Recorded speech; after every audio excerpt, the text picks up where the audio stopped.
Hello, and welcome back to the Very Real Estate Effect podcast. I'm very pleased today to have Jordan Williams, a real estate investor. And before we start, I'd just like to kind of share how we met because it's a bit, well, not unusual in these given times, but we met online on a meetup and realized that we're fairly similar in our real estate endeavors. So, Jordan, nice to have you here today. Hi, Axel. Thanks for inviting me. Glad to be on the show here. And this bright. We were just talking about this bright early morning. Feels good. Yeah, yeah, it'll be a fun conversation, and so I'd like to go and dive right into it. So, how did you get started in real estate?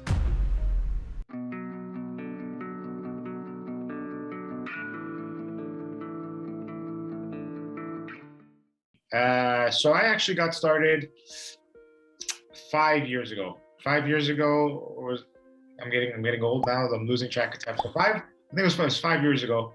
I wanted to. I was still in school, and I always wanted to buy real estate. And I started going to meetups. Back then, we were allowed to go and actually meet up with people in real life. So it And wasn't. shake hands. Yeah. Exactly. So we were. I went. It was a meetup. It was a meetup group that I joined, and I went and I met up with the. It was maybe about 10 or 15 of us, and the person who was the real estate investor was actually investing in the United States. Okay. I wasn't too sure what to expect because I was thinking the traditional. Let's buy a duplex, renovate it, refinance, the typical burr. So. I went there, and then he started explaining that these mortgage notes. So what they are they're bank notes that are delinquent in the United States. So banks are privately owned in America, and there's a ton of banks everywhere. It's not like the big five here. Yeah. With those five banks, there, if you and I have a couple $100 billion, we can go and start our own bank. So what happened was a 2008 crisis happened, and lots of people who were over leveraged and bought all these properties that they couldn't afford went delinquent. And what happens were these banks were stuck with all these delinquent foreclosed properties. So what they did is they sold the bank notes. So the promissory notes are, for people who don't know, it's when you go to the bank, you buy a house, let's say it's $100,000, you put $20,000 down. The bank signs a contract with you saying that you now own or you now owe the bank $80,000. And if you fail to pay that $80,000, that little piece of paper allows the bank to go and kick back your house. So in America, what these people were doing, or what these banks were doing, were they were selling stacks of those contracts that were no longer being paid to the bank, and they would sell them off in bundles to investors or hedge funds for a cheap discount. So let's say the whole stack was worth $100 million, let's just say. They would sell those at a discount for $10 million to private investors themselves, and then these private investors would have $10 million. They'd pay $10 million for $100 million of real estate. So, what they do, they keep the ones that they don't want, they sell them, they hold on to them, they do whatever they like, or break them into smaller deals and sell them individually to other investors who are smaller, who don't have $100 million, obviously.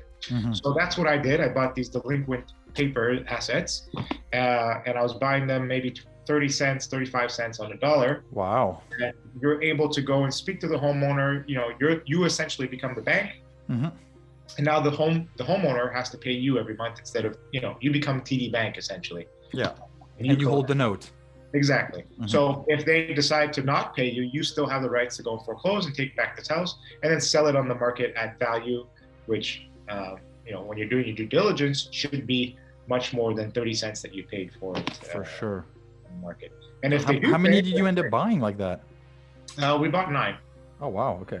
Yeah, we bought 9 different states, investor-friendly states. The rules and regulations are quite different over there. Yeah. We did end up doing pretty much those. The great thing about it is there was always an exit strategy. So the homeowner decides he's gonna pay. Well, great. Interest rates were nuts too, by the way. On those mortgage notes that I was buying, there was 10% interest on their loans. So when I first saw that, I was like, 10% interest. I'm like, this is nuts. What a great investment for an investor to just go buy a property and you get 10% interest all the time. So if the homeowner pays, it's great. You're getting 10% interest on your money every month, and you can hold it for as many years as you like, and you can sell it at any time that you like also. Mm-hmm. If they don't pay, well, then you have options where you can say, hey, how about I give you, $2,000, help you move your stuff out and get out, and then we call it even on the house. Yeah. And I take back the house, I can renovate it, I can, rent it out, or I can sell it or do whatever I please with it, which is pretty cool because it gives you kind of a flexibility of not only having one way of like, oh my God, I might have to just sell this house, and I'm stuck. You know what I mean? And so just out of curiosity on those 9, like what happened in terms of, did you hold the notes? Did you foreclose on them, or what was the exit strategy? Well, we did pretty much every strategy. So we foreclosed. We did the one I said, cash for keys, where you pay somebody, they just left. Yeah. We did that. I also had some that were performing, so the homeowner was paying. And then what you can do also is that if you can get that delinquent loan re-performing, meaning the borrower starts paying again, you collect the rents for 12 months. It has a good track record. Then I can sell that back to a bank for 95% of its value, because I got it back to its. So now it's performing again. Okay. Did renovation flips also by taking back the house. Decided we're going to renovate it, flipped it that way. And long distance flips are pretty interesting. It wasn't the same. It was a bit more tedious, but it's still doable. Like I know a lot of people are like, well, you got to invest in your backyard. It's much simpler, mind you. It's easier, but it can still be done as long as you have a team that you can build out. Yeah. Wherever you're. And you said this was across multiple states. So just in terms of team, like how did you go about it? So there was, I did go to conferences down there. I did network. I did when we were able to travel and go meet people. I went down, I went down to Vegas, New Jersey, Pennsylvania, and there was events. And it's a small niche, so I met a lot of investors down there, built a network. But it was a very lucrative network at the time. But over time, since the market got better, mortgage notes, instead of paying 30 cents, now you're paying 40, then you're paying 50, then you're paying 60. Now it doesn't make sense at some point. So that's how I transitioned. I'm like, well, this doesn't make any more sense. And I transitioned to buying properties here. And over how long of a period were you involved with those notes? So it was about 4 years. 4 years. Yeah, 4 years. And then I say it was pretty lucrative for the first 2. And then it started market too much better, I found. Exactly. Then the margins get squeezed, and then it's more and more work, and it's not as profitable. And that's when you slowly transition to investing in your backyard, as you said.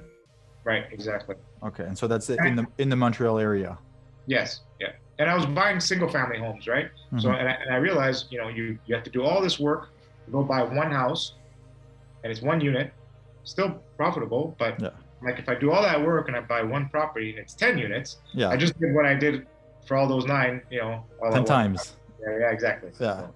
It's funny you say that, because I remember the moment too, where I started just with a condo, and then I was like, no, that doesn't make sense. I should try to put as many units under this one roof. It would be so much easier. And that's like, that was the kickoff to try to scale in multifamily.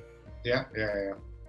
But it's a journey. I think everybody does. It's you don't have to. You can start at multifamilies, but I found as I progressed, I learned a lot of things. I did flips, I did this, I did that, and I found it gave me an experience and a knowledge of like, hey, well, no, something made sense, and multifamily was much easier to get into. I found because of the past experience. Yeah. Well, because you build that confidence over those 9 transactions, and that makes a huge difference to be able to go into, even though you change market and you change asset class, it makes a lot of sense for you knowing that now you've got that in the bag. So then you started to look for properties in Montreal. What exactly, when you were prospecting, what exactly was your game plan? So I actually wanted to buy multifamily buildings in the United States, which is very doable long distance, but I found that there was too much to know. And rules and regulations in each state was different. So I said, okay, if I'm going to start buying bigger buildings, it's better to know areas, boots on the ground, because cap rates were really high in America. It's way different. It's similar, but things are different in terms of cap rates than they are here in Montreal, rules and regulations. So that's what kind of made me feel like, well, I'm not too sure about Montreal. Which is why I wanted to, get educated and make sure that I'm learning the rules and regulations, because Quebec, especially, is always very particular and different on how Yeah. they do things and Yeah. everything that they do. So I'm like, listen, look, if I'm gonna go ahead in Montreal and do this, then let me make sure I know what I'm doing. Exactly. And education is such an important part of it. So many people want to just get started, but they don't know really where and they don't know how and all this. And sometimes, like I find the best advice has been like, "Oh, you're serious about this? Well, go spend the first 6 months just educating yourself." Yeah, absolutely, absolutely. And even before I did the real estate in the States, before that, I said 5 years, but a year prior to that, I read every book that I could find.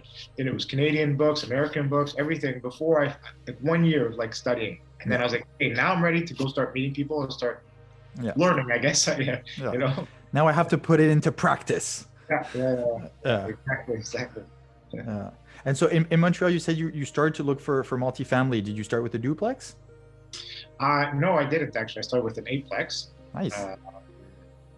Because I felt that I was ready.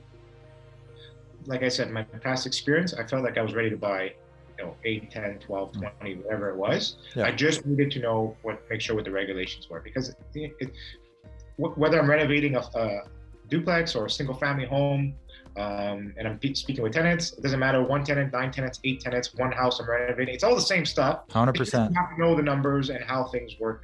That's really the fundamentals of it. Yeah. I find it's even easier to manage an 8 unit than, for example, 8 single family homes, because they're all in the same place. Exactly. Okay, so then you started here with an 8 units. That's pretty ballsy. Can you kind of walk us through that transaction? Yeah, so it was before I was actually meeting people, going out and meeting people. It's kind of a detriment I found this year was not being able to socialize as much. 100%. Yeah, we all miss it very, very much. And that's being in the real estate space and already buying properties. It's kind of I think about if I was starting now in the middle of COVID, I'd be like, it just sucks. It sucks for people who are. Yeah.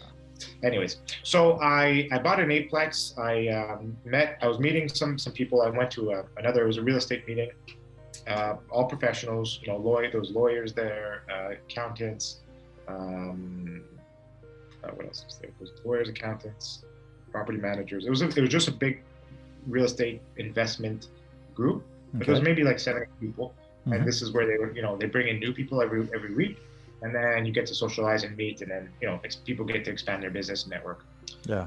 So I went there and I explained to everybody. It was my turn to speak. Introducing ourselves, and it was actually an attorney who invited me, a real estate attorney who I was speaking to, invited me to it. So I was speaking to everybody. I explained that I told them my name. I told them what I'm doing. I'm a real estate investor, and I told them exactly what I was looking for. I said I'm looking for 6 units and up. In the Montreal area, but my main areas are, Hochelaga, Maisonneuve, and a couple, the Sud-Ouest and like LaSalle. That's what I told them. But if you have anything in Montreal, I'll consider it. Yeah, exactly. Yeah.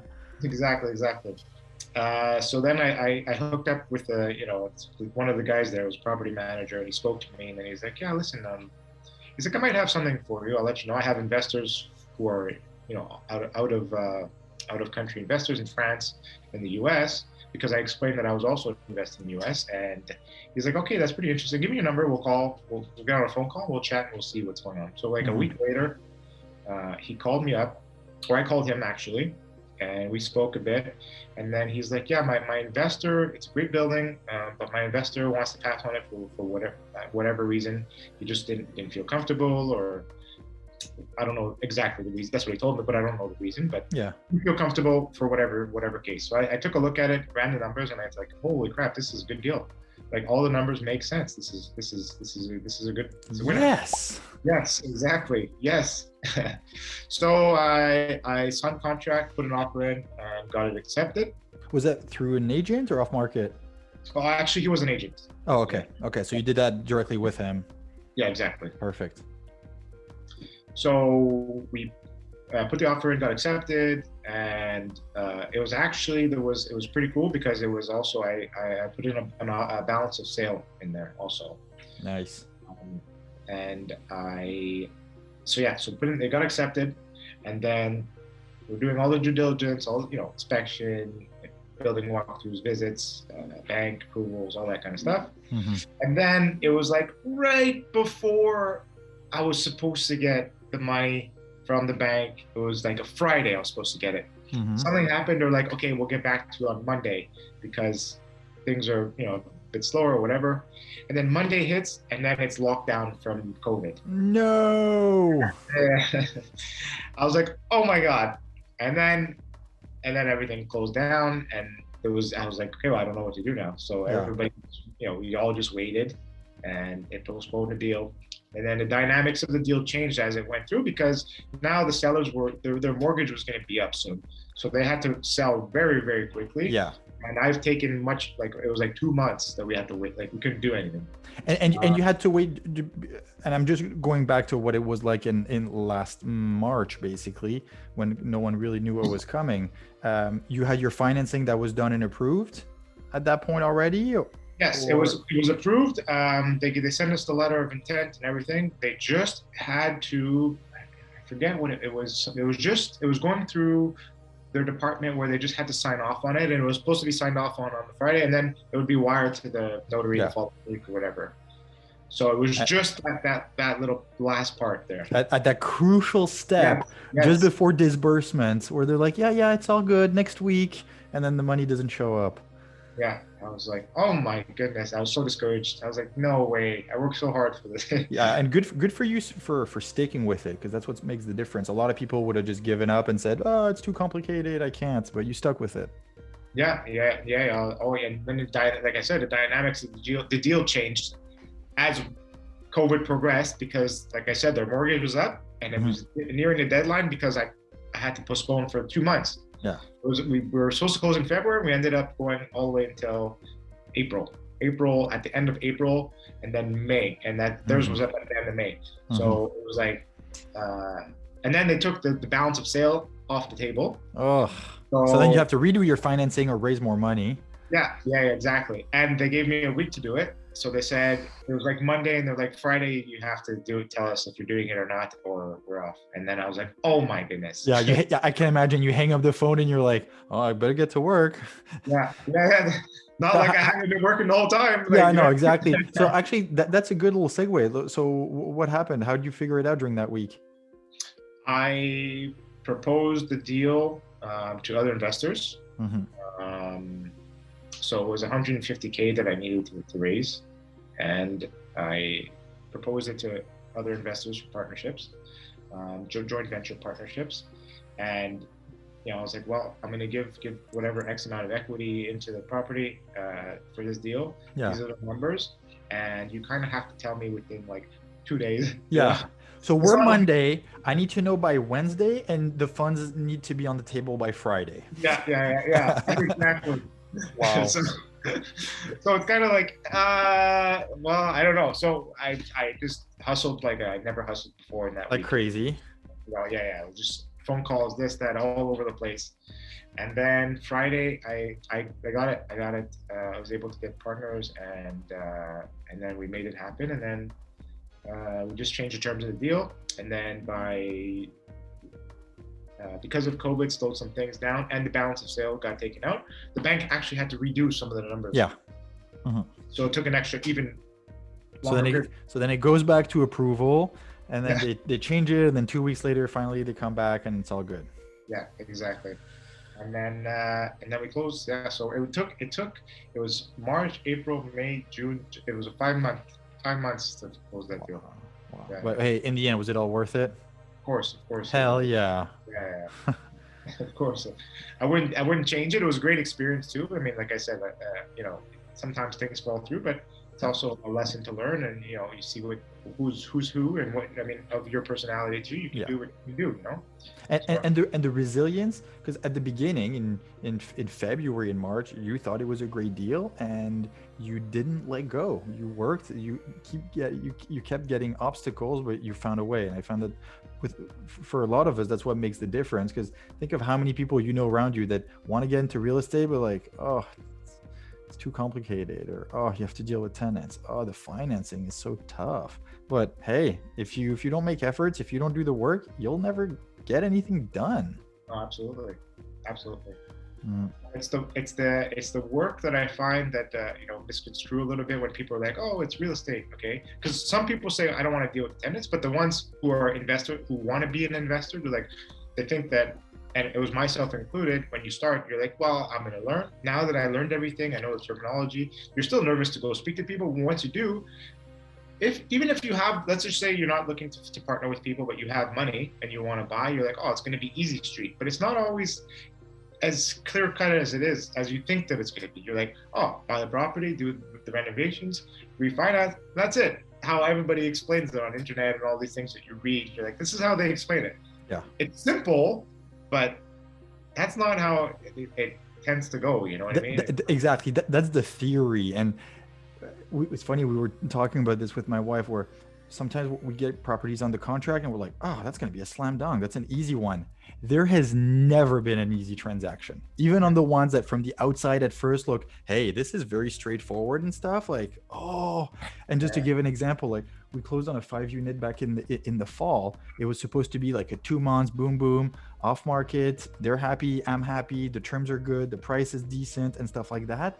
It all went sideways, and it took 2 extra months just because a little complication. And then the bank misunderstood, and then they asked for more requirements. And then I go back to the sellers, and the sellers think it's crazy. And then you're stuck in the middle, and you're like, no, I want to make this work. I need to find a way. And then I was having some financing issue at this point, because the bank thought that after speaking to the engineer that there was a risk that potentially the building would crumble. And here I am trying to reassure them, like, no, it's fine. And at some point I was like, okay, I have 2 weeks to find 300K. And then in the end it evolved, and we still close with the bank and stuff like that. But there is no easy transaction. No.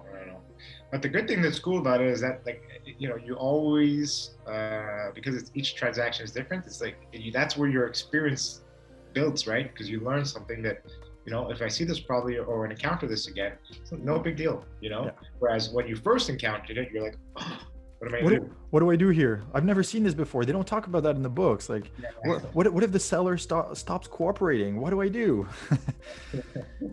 Oh. Okay, so then you closed in May, and then what kind of rehab were you facing? Like, what was the state of the property? So the property was in good condition. And I did the offer that I got accepted. Actually, I got it accepted at a good price, and it was undervalued. Like, it was, so the building evaluator evaluated exactly what we paid for it, but they could have still sold it for probably $30,000-$40,000 more. So I think I got a good deal on that part.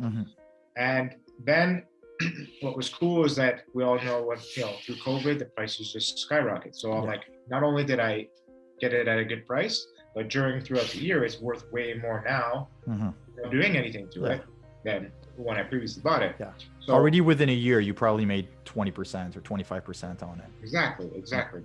And even though it's, like I said, I got a good deal on it, it's still, the building was in good condition. All I have to do is I'm just renovating the units starting next month. We're just going to be putting up all new units, but nothing else is going to be done. We're just renovating the units, increasing the rents. The roof was redone recently. Balconies were redone. Like, it's a nice building. It's and with what you're describing, the shell is in good shape. Is just the inside needs a bit of work. And when you say renovating the units, is it just rehab kitchen and bathroom? Yeah, rehab kitchen, bathroom, floors, paint. Okay. Lights. Fairly standard. Yeah, exactly. And that's where the best value is being created. Right. As long, I mean, if you have roof issues or foundation issues, you can still do it. It's just, make sure that you're incorporating that into the price, and then it's not a problem. Also, it makes the building value go up either way. Yeah. Sometimes it makes things a bit more difficult or a bit more lengthy in terms of the rehab. But I'm just saying it made this one much easier because all I have to do is the units. And so it was 100% occupied, fully rented at that point? Yeah, fully rented. Okay. And fully so rented. How did you go about it with the tenants? I was able to come to arrangements with some of the tenants. 4 out of this, so it's an 8-unit, one's a commercial. So 4 out of 7 tenants, I was able to negotiate something and come to terms with them. Okay. The other 3, not as easy and not so much. So, and are the other three, are they still there? yeah. Okay. And those units are not going to be renovated at the same pace. We're gonna do the same. Obviously, that's another part. You know, you do your numbers at the beginning, make sure everything works. But what's the worst case scenario? Does it still work? And absolutely, it still works in this. I would have preferred to be able to change the other 3 units also, but of course, you know, what are you going to do? It is what it is. You know? And we have to respect the law. And as many conversations we can have with as investors and strategies and technique to negotiate with tenants, like the law is the law. And I don't know for you, but I always feel like we also have a bit of a social responsibility with the service that we provide is absolutely crucial, and that's housing, and we have to respect it. For us, it's an investment, but for our tenants, who are our clients, it's where they live. It's actually quite sensitive. Yeah, no, it's it can be tough. So okay, so you said that next month you're starting the renos. How much trouble did you have finding a good contractor at this point? Well, I was able to manage to get some quotes. So I was able to get some quotes from a few of them. I knew a couple contractors also beforehand. So it wasn't too difficult, to be honest. Okay, but good. I found I had a network enough to be like, hey, you know, I knew somebody who was a contractor, called him up, he came through, gave me a quote. I was like, thank you very much. He's not somebody who's going to screw me over. I've known him a very long time, so that helped. Then I brought in another person who was referred, and another person who's referred. So I was able to get a good sense of what's really what I'm going to get and how much things are going to cost. But I didn't find it too difficult. You know, if I had to just randomly go on Google and call somebody, it would have been a bit different. But I was able to reach out to some people that I trusted in my network to give me some good advice. And that's really the best way to start. And for everyone out there listening, like, please get at least 2 or 3 quotes for any job. And then you most likely already know someone who could do it. Contact and reach out to them, and then find some other people to be able to benchmark. And so at minimum 2 quotes. In my previous life, I was hammered if I didn't bring 3 quotes for everything. So that's really a must when you're going to be doing big work like that, because you're spending tens of thousands of dollars. Like, even a 5% gap makes a difference between 2 quotes. So get it out. Absolutely. Okay, that's fine. So now transitioning a little bit. So you're in the process of rehabbing this property.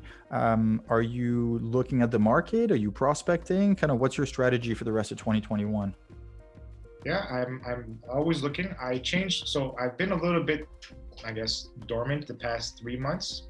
I was going into 2021 being like, yeah, we're going to go super crazy and super hard and it's going to be awesome.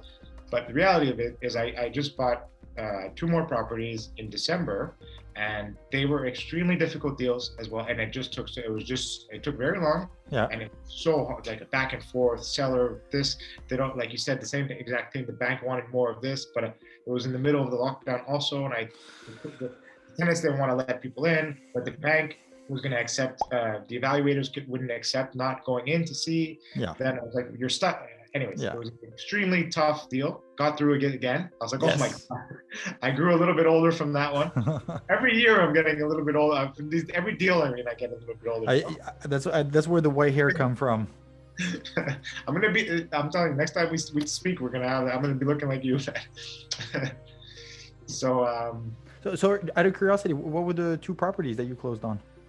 So it was a package deal. They were a duplex and a triplex together. Nice. So and that's also made it difficult because they had to be sold together. Yeah. And they were actually they were part of a bigger portfolio. It was a really strange deal. It was part of a bigger portfolio that an investor that I was working with bought, like maybe, I don't know, 40, 50 units. But he didn't want those 2 properties because they were too small. Exactly. I have even an idea of who the investor was. Yeah. We'll talk about it after. Yeah. So that was the problem. And then to do like a double trend, it was really strange. Because he had to close on the portfolio, so then you could purchase those properties from him like within a couple of weeks. Yeah, but not even. It was like to be bought at the same time. Okay. It wasn't, and without even having ownership. It was a really Yeah. different type of. It But was the a lot thing, of learning. It was a lot of learning. those are the best learning experiences because I'm sure with what you're describing, that situation was really particular. And like, think of the value of the learning you got out of that transaction. Yeah, yeah, no, absolutely, Mm. absolutely. Yeah, it was. I don't know if I'd want to do that. I would still do it again, but I don't want to have to go through that. It was just that, everybody was exhausted after that. Yeah. Yeah. Okay. And so But yeah, do you have any work to do on those properties? yeah, gonna renovate the units. Okay. A couple cosmetic things on the outside, Mm-hmm. nothing, just some work, but nothing too crazy. And then just gonna hold long term. That's it. Okay, good. And yeah, so that's what my plan was, to go really hard this year. And then things got caught up, and I still had property in the States that I was trying to sell, and close that off, and get my liquid. And then anyways, so I was kind of really busy and occupied, so I took a break and I said, I need to recharge my battery. Let me just finish what I've got on my plate, and then once it's all done, I'm going to come back. you know I got a plan. I got a big marketing plan I'm going to be doing. I have a marketing team that I reached out to, and things that I'm going to really put into place Mm-hmm. when the time is right. I've Yeah. still been kind of jotting things down as time goes, but I think that's what is going to help me with my prospecting and growing my business in the next few months. Here is going to I'm going to start getting into it. Yeah, and it seems like you've grown quite a bit at many different levels, and at some point it's good to slow down a little bit, consolidate, stabilize, so that your next incremental jump can be even higher. Right. Absolutely. Mm-hmm. Yeah. People want to keep going, but I think that if you don't take a step back, and if you don't realize when it's time to stop for a second, because you do a lot of things. Sorry.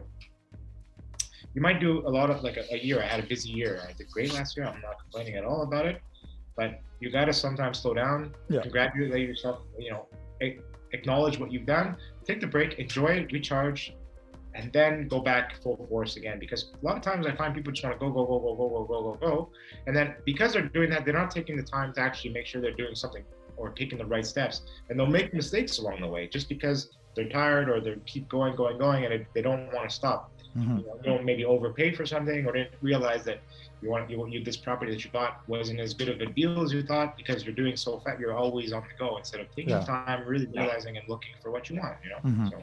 And it's interesting you say that, because I find there's so much value in, at some point, slowing down a little bit and putting all your systems in place, properly documenting everything, organizing all your documents, centralizing all this, because it's actually fairly time consuming. And unless you take the time to properly set it up and then maintain it, if you end up having 20 doors and you're messy, I don't want to say you're screwed. I mean, you can still figure it out, but it's way more time consuming.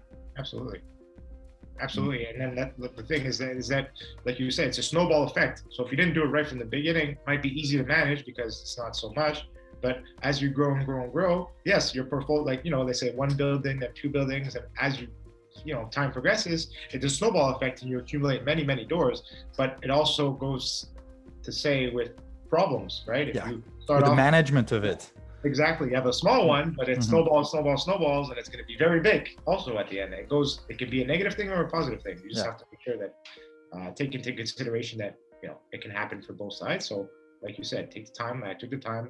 I want to put a system in place, a marketing team, spend money where it needs to be spent, and then allocate it properly, and then, pay and get out of my own way. I'm starting to learn how to not do everything, right? And I want to be able to grow my business, right?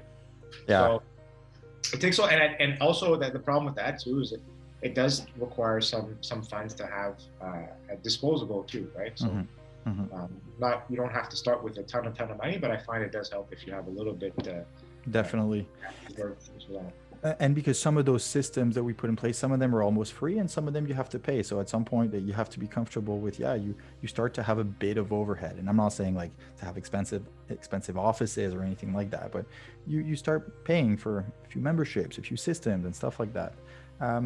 Now, in terms of transition, a lot of us, you and I are still small investors in the big realm of things. And there's a lot of people wanting to to get into it? And what would be now you have, you said about 5-6 years of experience. You started with the notes, you've done some multifamily in Montreal and some other properties. You have quite a few transactions under your belt. Like, what would be some advice you would give to people who are just looking to get started, whether they have a duplex or not even? So first, I would say decide what you want to invest in.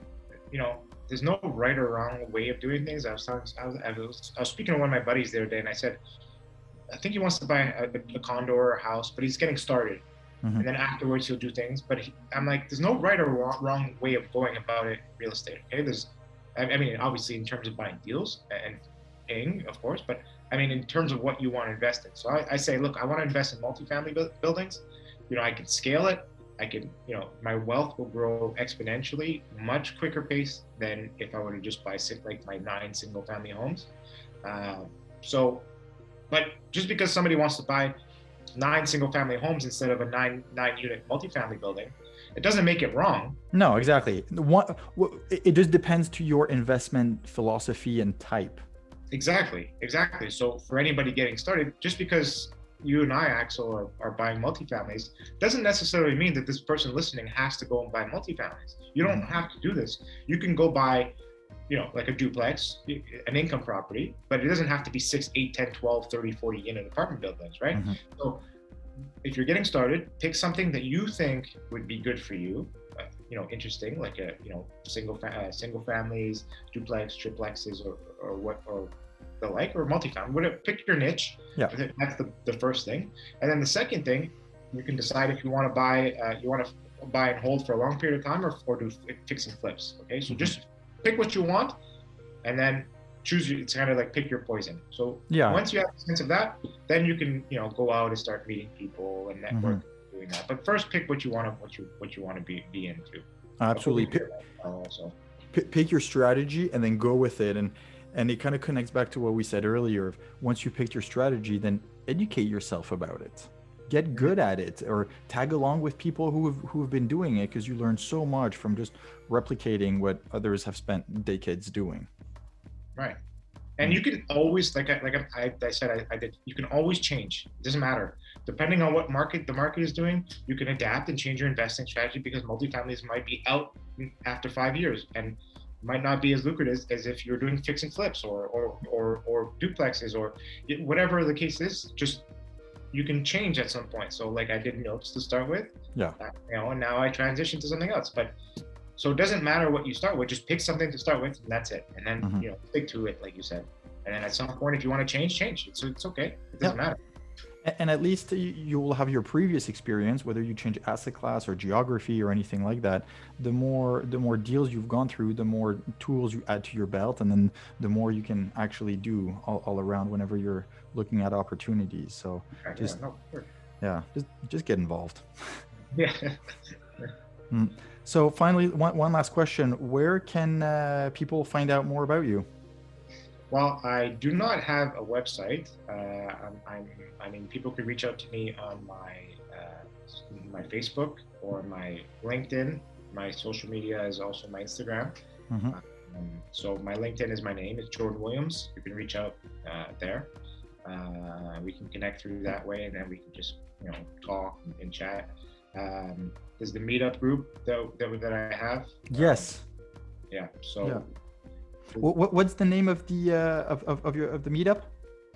There's the Montreal Property Owners Association, so you can go to that one. Okay.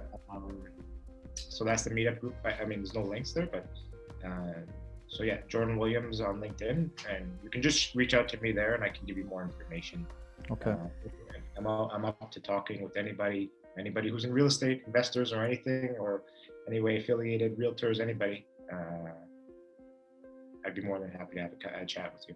Perfect. Sounds good. Well, thank you very much for the offer, and thank you so much for taking the time this morning so we can have this chat again. Like, I started this podcast because I've been meeting so many people who have interesting stories, good experiences, and I know in the past for me, it's been such a good way to listen to hundreds of hours of podcast.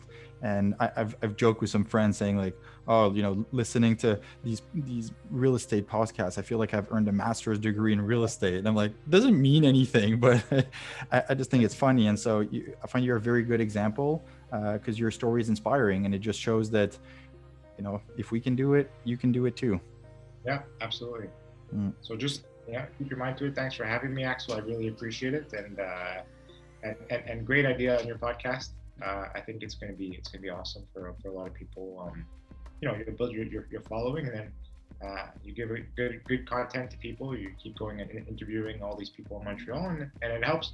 That's what I find is really cool, is that you're providing a service at the same time. You're helping other people around network and meet each other, and then just by listening to your podcast, somebody learned something, but also was like, hey, there's a contractor that I heard speak on Alex's podcast, and I reach out to him, and that's really, I find it's really good, especially in Montreal. I find there's a lack of I guess resources, but good job, man. Good job. Well, thank you. Look, it's really appreciated. And for all of you out there, as usual, if you like this episode, please subscribe, share it with a friend, tell your sister about it, and hopefully we can get more people across to come and learn. It also helps me get book some better guests. So thank you very much, and talk to you next week. Ciao.